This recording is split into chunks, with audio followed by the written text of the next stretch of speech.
And Jesus will satisfy your thirst, and he'll do it for anybody. If anyone thirsts, let her come to me and drink. And nothing is more satisfying when you are.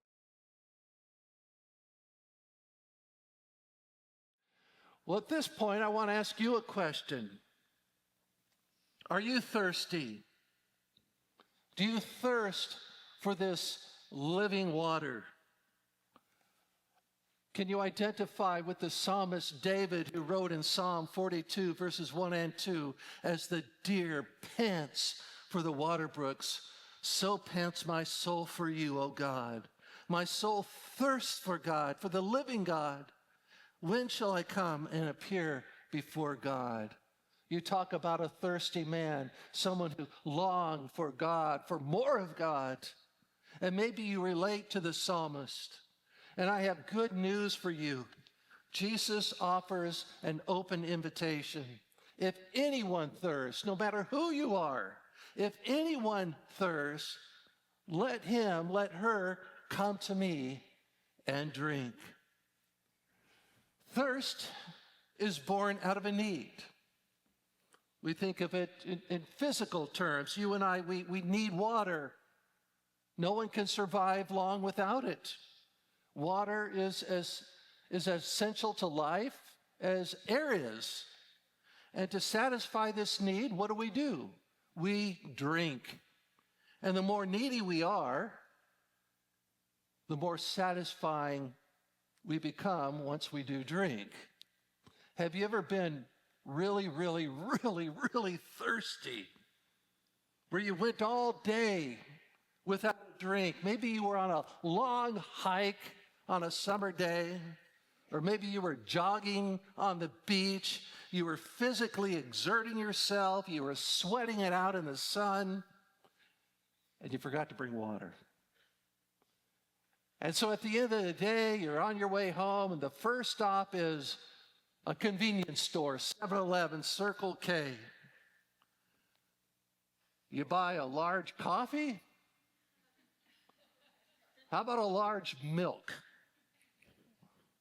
No, you buy a liter of water, maybe a couple. And nothing is more satisfying when you are parched, when you are dry. Nothing is more satisfying than having that water. Some of you have thirsty souls. And it's been a while since you last had a drink.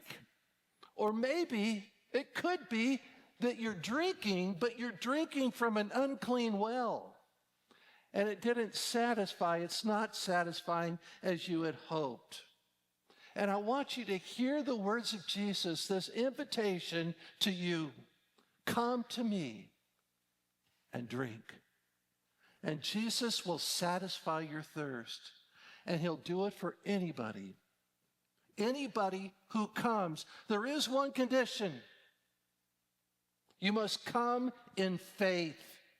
Notice what Jesus says.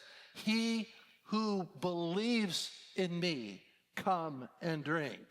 We don't hear him saying, he who believes about me. He says very clearly, he or she who believes in me. Big difference between believing in something and believing about something. I don't trust all water.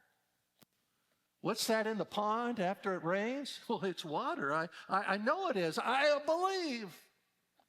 Do I trust it? Not enough to drink it.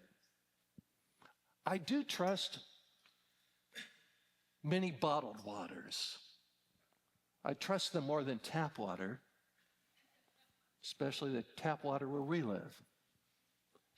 Evian.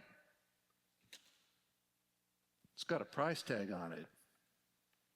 But the label says it's pure. The label says it's natural. It has minerals that my body needs.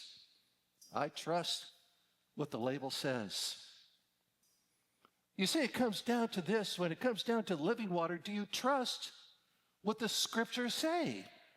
Do you trust the words of Jesus?